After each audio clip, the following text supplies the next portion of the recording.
Welcome to Connect the Plots with Cylia and Erik, a podcast about the stories that connect us.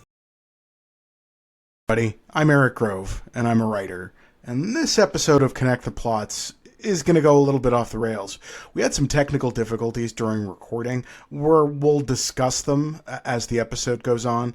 But if you're watching this on YouTube, you'll notice cuts in the video.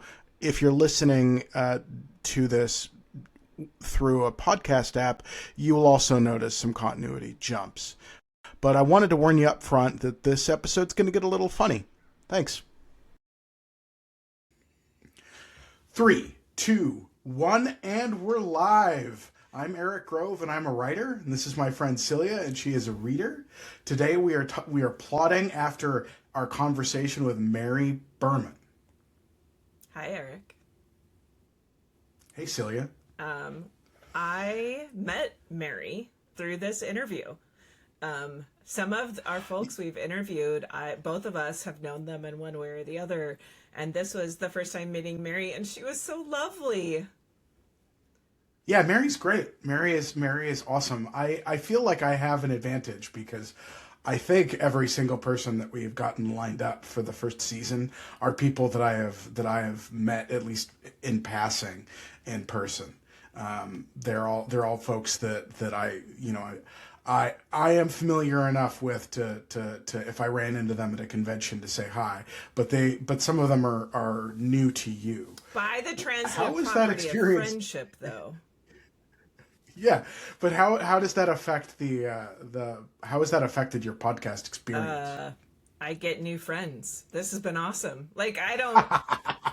It's been great. I can't remember if I've mentioned it in a recording yet or not, but one of my key performance indicators of success for this pod is how I feel after every conversation, which has been floating. I'm so happy to have these conversations. That's what I get out of it. That and the book list, right? But this is the part I love. I love talking about stories. I love talking about what's meaningful to people. I love talking about stories that are meaningful to people. So it's great.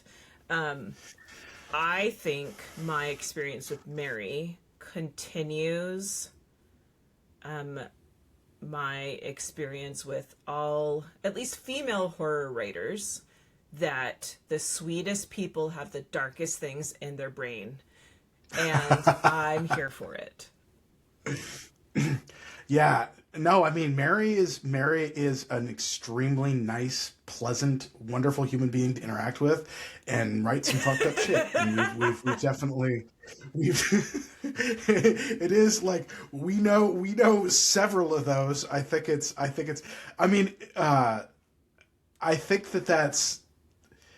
I don't know if there's something about horror, it allows you to explore your dark side so that it doesn't become part of, your daily interaction.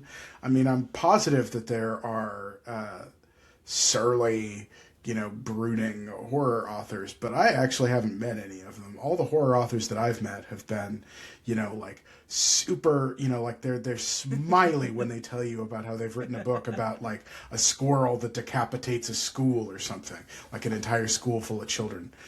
Look, if you can't be excited about the borderline undead being rescued from beneath the earth as a way to process grief, I guess I don't know what to say. That's a great way to deal with dark feelings. Mary was also the first person that we've interviewed that is a debut writer. And I believe the first person that we interviewed that said to us pretty explicitly, "This is the first time I've been interviewed for a podcast." It made me so happy. I mean, we've talked before about how it's a goal to approach this podcast series and try to get different angles on story and different angles on the experience of people. And some of my, one of my priorities was that I wanted to spotlight books that I think people should pay attention to, and should be looking out for. And we've read Mary's book. We've talked about Mary's book. I've been talking up Mary's book in prior episodes of the pod. I've been talking about it online. I am a big fan of it. If you do not have Until Death already in your closet book Stop stacks, it right which is now. where Now you're just pissing me off. or bookshelf, if that's what you're Dear into. listeners and audience, the official recommendation of Cylia and the podcast, I am wresting control of the official pod stance. Please have a bookshelf. Please put books on bookshelves. They don't want to be in the dark in a stack. Don't be like Erik, folks.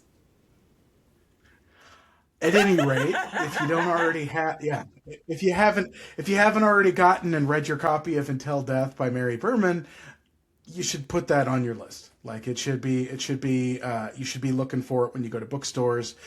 You should be thinking about it from your local library. You should be talking to people about it, because that's the way that these books have life, right? Like you're not gonna keep seeing books from authors that you want to read if you don't talk about the books that they've already written. And I'll say, as someone who's not a self-identified horror reader, who did read Mary's book and absolutely considers it horror, having read it, to me, the creepiest in your body feelings part, right, which is what Wendy pointed out is part of horror, was actually the family dynamics, or the interpersonal rather dynamics.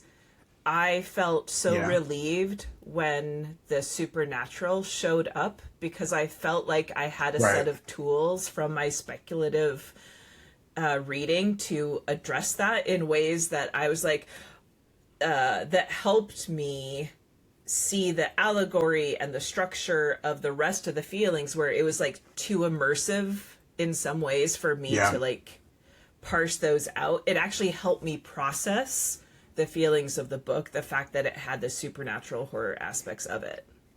Like if it was just like literary horror where there was no supernatural aspects, I think I would have come out of the book feeling much more distressed and not having been able to process it as well as I was able to. I find that very fascinating. Like so I'm somebody who spent a lot of time reading what would be considered literary fiction that did not have speculative elements. I've read a lot of that stuff. I would say some of my favorite authors, some of the authors that I was asked recently at an event, like, who were my author heroes.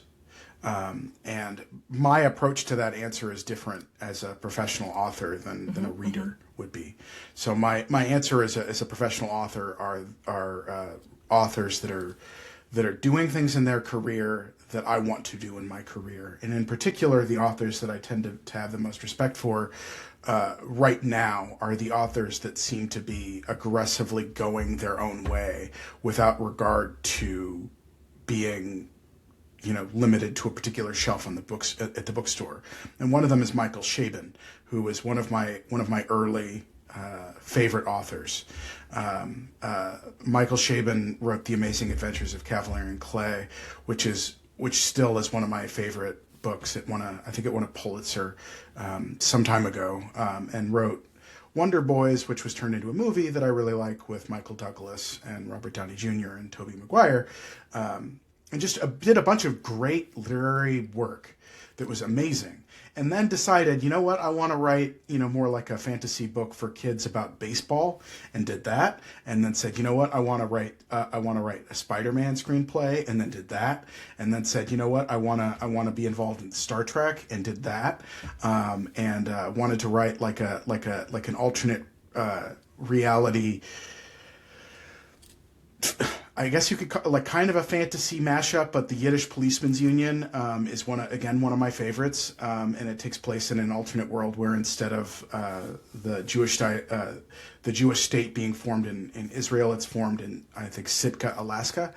But what I love about Michael Chabon is that he goes that literary route and then brings in the speculative elements when he wants to, and he wants to, so he's not shying away from it. Some authors are comfortable in that literary space, some are comfortable in the literary space, some are comfortable in the speculative space, and I really respect authors that are just like, I'm going to do whatever I want. I'm going to write for whatever age range that I want. I'm going to write horror, I'm going to write science fiction, I'm going to write fantasy interchangeably. I'm a really big admirer of Catherine M. Valenti for that same reason. Cat Valenti writes, you can't expect necessarily what she's going to put out next, but that it's going to have that brand behind it. So what I find fascinating about you saying like the speculative gives you like a release valve, is just like from a writing and a craft perspective. I've been debating like what is it that makes something like fantasy and what is it that makes it literary, and that release valve element like might be part of it. It might be that, especially for horror, because like you can shoot a werewolf with a silver bullet, but you can't stop institutional racism. There's no silver bullet for the real horrors that you can encounter. In Mary's book, there is a kind of silver bullet that resolves the end of the story, but it doesn't resolve the horror of the parental relationship. Yes. Stuff. It did resolve the... I still think, I'm trying to say this without giving spoilers for the book. The allegory of the supernatural big bad did explicitly speak to the horrors she was experiencing with her mother without solving it. Right. And again, like I'm, as someone who's been steeped in speculative fiction for so long, it's like, it just gave me a familiar tool set to reevaluate and contextualize the challenging feelings that the interpersonal horror of the interrelationship pieces brought up. So I don't know that this would be for everyone. For me, that was the way I was able to be like, oh, wait, click, click, click, right? Like, it was too visceral for me to unpack until those elements showed up. Right. And what's interesting is that one of my absolute favorite I don't know that it's a trope. I don't want to call it a trope, but one of my favorite, like, twists in a speculative story is when you get an ambiguous resolution to the supernatural or the fantastic, and you're left with the humanity of something. So I would say, like, my all-time absolute favorite episode of the TV show The X-Files, which was like a seminal favorite for me, like really strongly influenced me as a teenager, because I think it started coming out when I was in middle school, and my middle school friends and we would get together on the weekends, because it initially started airing on Friday nights. Like, that's when it originally started. Then it moved to another night, and it became like part of our weekend schedule. Like, we'd get together and we'd go over to somebody's house with the expectation that we were going to play video games or Dungeons and Dragons, but we were going to take a break and we were going to watch X-Files. But my favorite episode of The X-Files is Jose Chung's From Outer Space, which is just a brilliantly written bit of television. It is just so, like, it is just so, have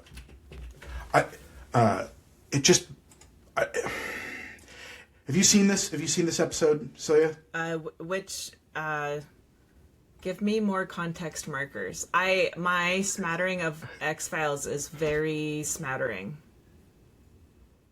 So it's one of the standalone episodes. And it happens, I think, in the first few seasons. And it's written by Darren Morgan, who's the guy who tends to write like the quirkier, more. He's my favorite X-Files writer. So like that's my level of nerddom, is that I pay attention to the writers of individual episodes of the X-Files. It's basically about a writer who's played by what is his name? Charles Nelson Riley. So Charles Nelson Riley, who is, iconic actor from like a different kind of context, who's writing kind of a book about an alien abduction, and he's interviewing Mulder and Scully as they investigate it. And it does that sort of Rashomon thing where you see multiple scenes as the individual characters see them. But it doesn't. But by the end of it, it doesn't, like, because you're getting the perspective. You don't find the truth by the end of the episode.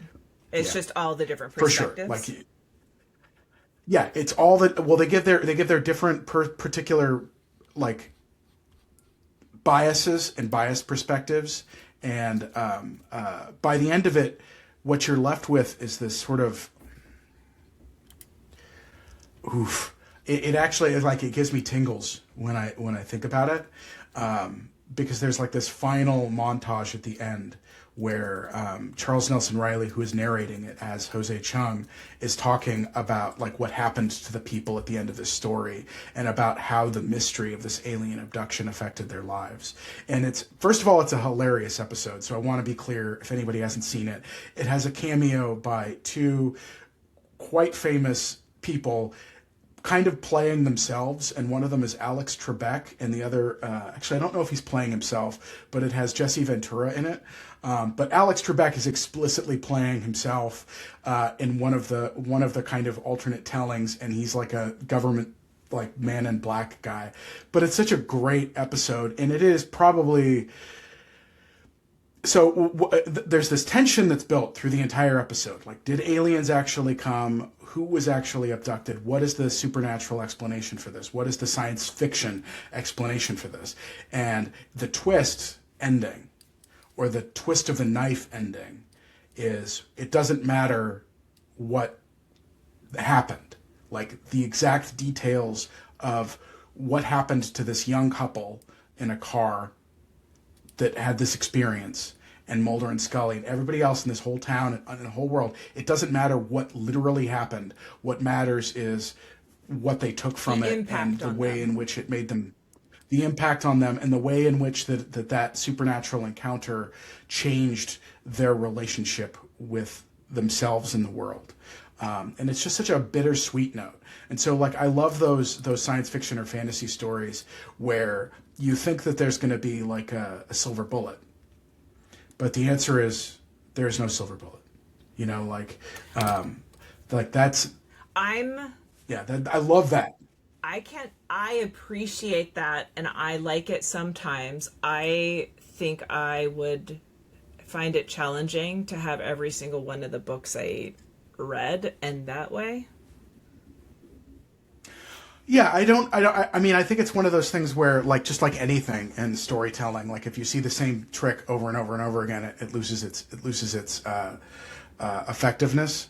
But like, I don't know, like, I'm a sucker for like a surprise sad ending, like a surprise somber ending, where like everything seems all wrapped up, but then no, actually, it doesn't. I think I'm different than you in that way. I'll say that's what took the first movie my spouse and I watched together was Event Horizon. Mm-hmm. And I didn't know. I thought it was just a science fiction space movie going in, and I would. Oh yeah, no, that's a hardcore horror. And what makes it horror is the end. And I find it very distressing at the end because of that ambiguity, and my spouse doesn't find that distressing at all. Whereas I'm like, no, that's the creepiest thing about it. I can never, ever watch this again.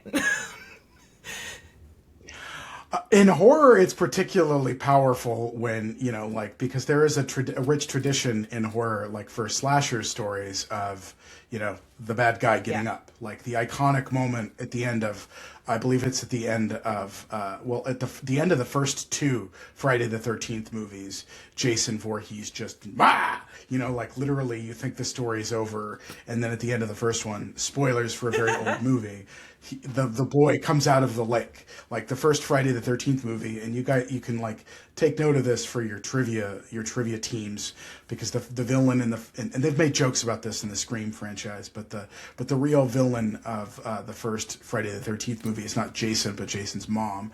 But at the end of the movie, like in kind of like a jump scare, what would almost be a post-credit scene in the 21st century, Jason just like leaps out. And so there is this tradition of, you think the story is over, you think the evil has been vanquished. The evil's not gone anywhere. The evil's still here. And I could see how, especially if that evil is less campy than like a little boy coming out of the lake, or I think in the second one he's wearing like a pillowcase on his head, jumping through a window.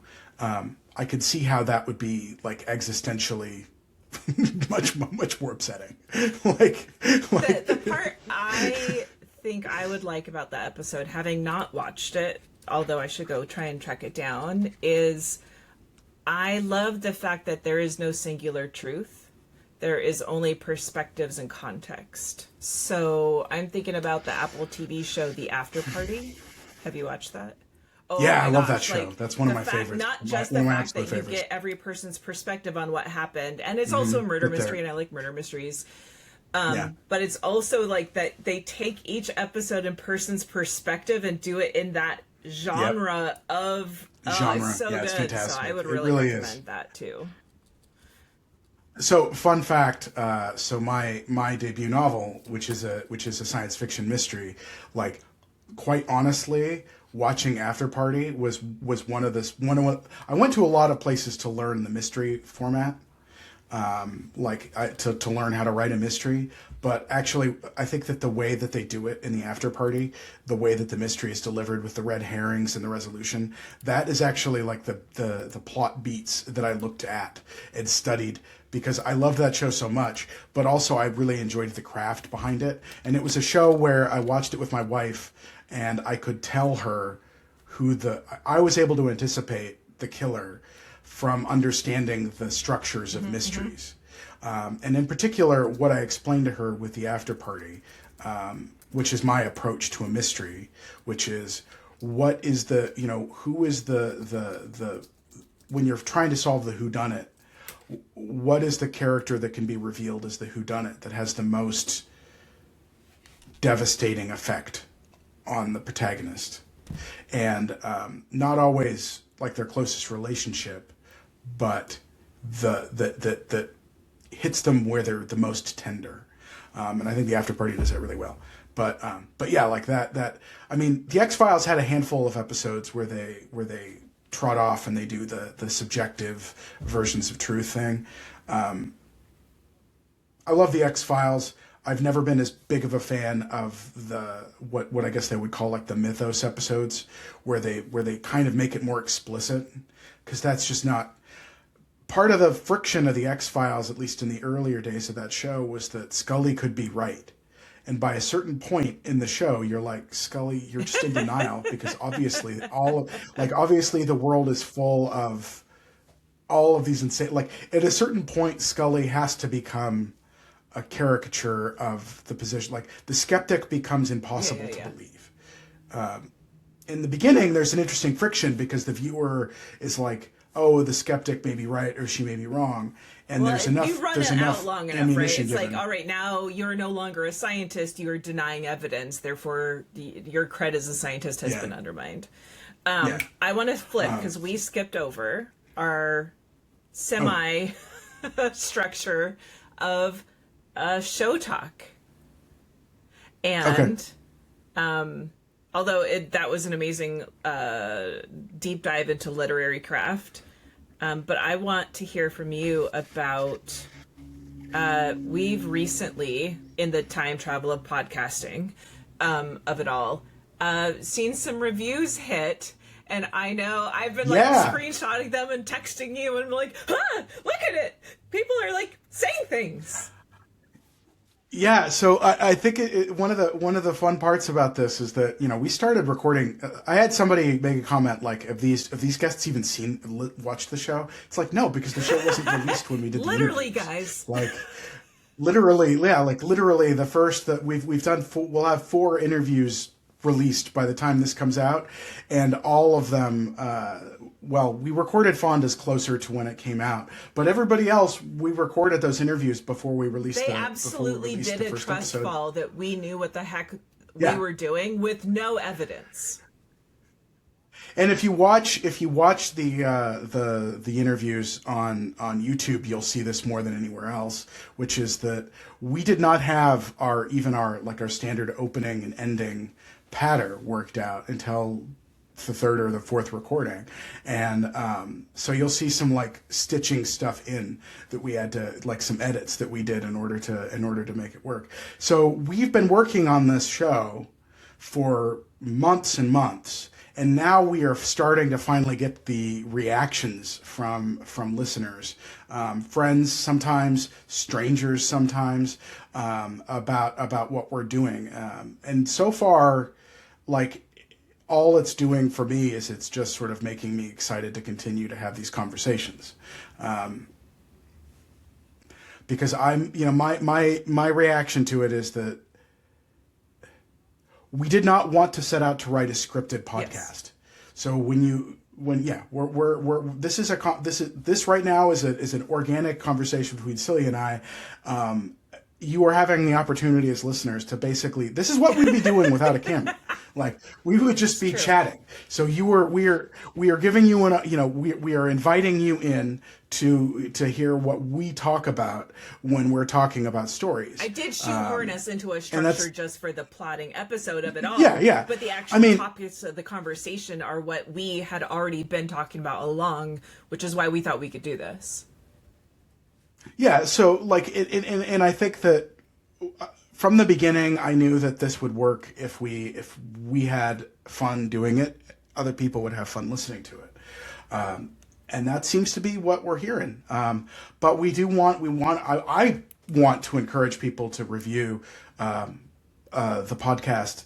Either like with, you can give us ratings, that's fine. But honestly, those little comments are helpful for future potential listeners. So as much as I want, to have all the stars that this is the greatest podcast ever, I'm just as excited to see people saying like, hey, you know what? I haven't read these books, but this was still an interesting conversation, or I don't know who that weird man is, but he seems fine. Or even I think one of the ones, and to call her out, it's my friend Keegan posted on a YouTube app that she audiobook listened to The Twisted Ones by Teen Kingfisher because of our conversation, and she'd been in the true crime realm and like flipped, and she's like, ooh, maybe I should do horror, and really liked it. And so, like, that's cool, and also just reinforces Erik's narrative plot around trying to get everyone to love horror in their own particular way. Well, horror, but even more than horror, just overall, like, I think we're advocates for good stories, and yeah. I happen to have like a bias towards wanting to talk about horror because I love horror, and that's also kind of, we talked about it.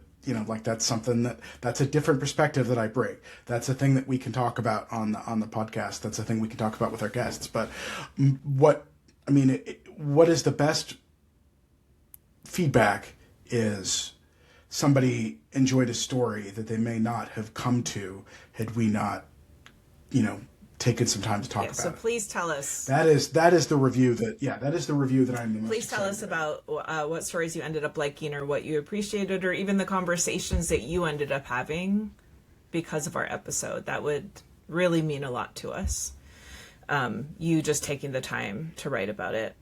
I want to tell you about what books I read, because our last plotting episode, I got my dander up when you had mentioned that you had read more books than me this year.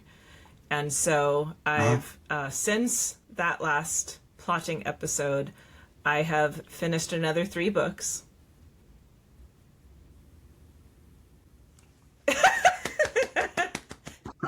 I'm clapping for those that are not watching the video. Thank you. Please clap. No, it's just part of it was that they were just all flippin' awesome, and 2 of them were advanced readers copies, which I feel privileged enough through this work to be able to access. So it was The Dragon Has Some Complaints, one book from the library, which was Agnes Aubert's Mystical Cat Shelter, which was just sweet and delightful, and The Feywild Job. By C.L. Polk. So those 3 were great. I'm currently reading The Fractured Dark by Megan O'Keefe, which is the second in a trilogy. And then next up is A Pirate's Life for Tea, which is a kind of cozy fantasy, and it's the sequel to You Can't Spell Treason Without Tea. And then in the next up slot is Girl in the Creek, which by Wendy N. Wagner, which you assigned to me. Yeah. Without going too meta in this episode is being recorded less than a week after our last plotting episode. So I have gone the opposite direction in that I have started and I've made progress on multiple books, but I haven't finished anything. So now we are neck and neck, Cylia. I think we're at the same book total for the year, which is weird for me because I feel like I need to be way lower than you. I think you need to be reading. Yeah, you'll work it out. I am kind of consuming 3 books in parallel right now, and I think I was reading 2 of them when we talked less than a week ago, but I'm also reading The Feywild Job in an advanced e-arc. I have not finished it. I would probably literally be finishing it if we weren't recording this episode right now. I have gotten to that point in the book where you're just like, I don't want to have to put this down, which is my favorite stage of a book. And some books get there. Anyway, this book, I got there and I just don't, I want to keep reading it. Like it's maybe this will need to be a shorter episode just so you can get back to reading. Yeah, just so I can get back to reading. And I'm still making my way through these Burning Stars. I'm pretty close to being finished with that. I expect to finish the 3 books that I'm kind of simultaneously working on all within the next 2 or 3 days, kind of. Well, what's next up after those together? So and this is actually relevant to our conversation with Mary. So we talked as we go through this and we hear from these authors. Sometimes they're recommending books, and often they're recommending books and they're being like, and this is for Erik and not for Cylia. So I have my Year of Rest and Relaxation is actually ready for me at the library. I need to go get that. So that's next up. I've started, but I have not finished the newest book by Ray Naylor, which is Palaces of the Crow. I think I may have mentioned that last time because the bounty that is doing the pod means that sometimes we want to read books in different orders than we would if we were just to go through them chronologically, and we wanted to there were other books that I wanted to get finished in order for us to talk about them. So I want to get back to Palaces of the Crow. I want to read my Year of Rest and Relaxation. I've also got a fucked up horror book that's been on my literary horror book that's been on my radar for a while, and it took the library forever to get it, which is Tender is the Flesh, which is actually it's a translated book from, what is the original language? At any rate, I'm gonna dive into that one. So I'm excited for Tender is the Flesh. It's about cannibalism, so I'm looking forward to that. That's going to be a good time. As soon as I shared that I was reading Tender is the Flesh, it's an Argentinian novel. I've just clarified for myself. Hey! So this is what happens. Hang on, folks. We'll be back to our regularly scheduled podcast in just a moment.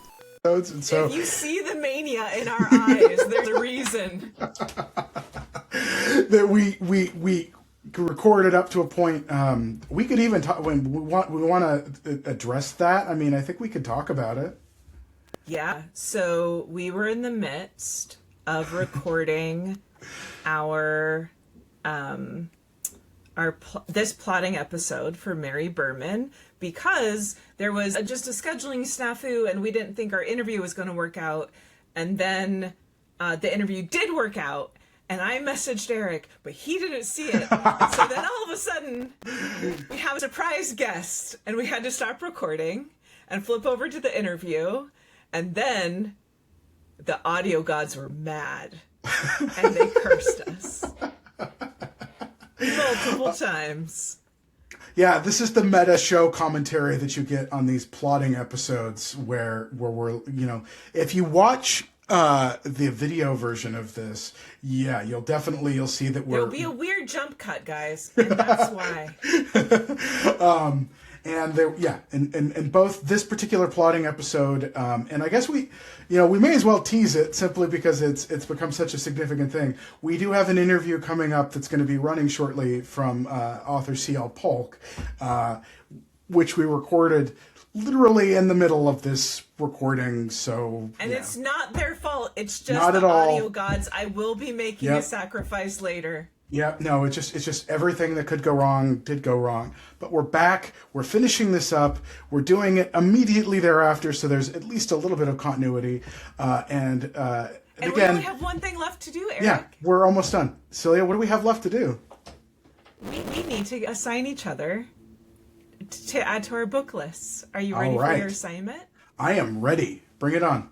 So one of the books that Mary brought up, I'm pretty sure I clutched my chest because that's my go-to apparently whenever someone brings up a book series that I love, is Diana Wynne Jones. And that is different than Diana Duane.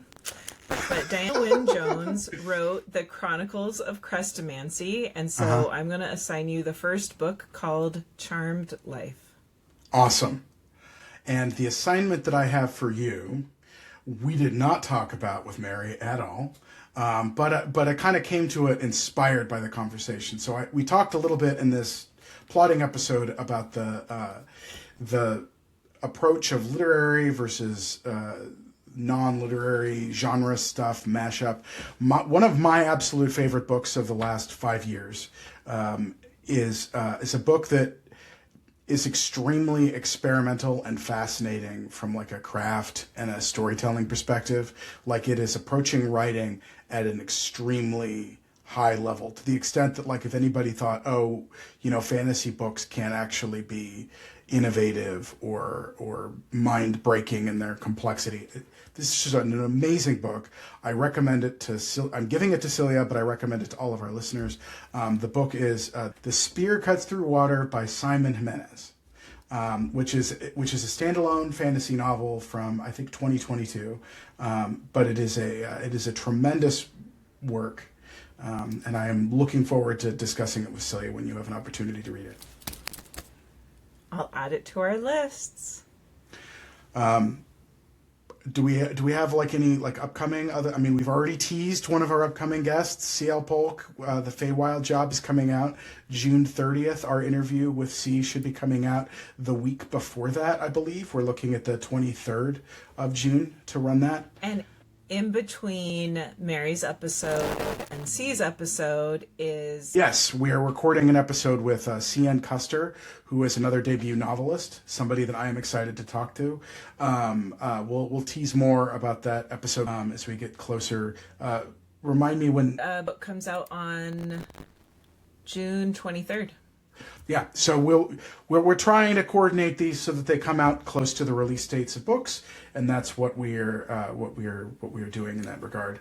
And stay tuned to see if my rapidly increasing pace of reading finally overtakes Eric's, and I reign supreme in his identification of me as a ravenous reader.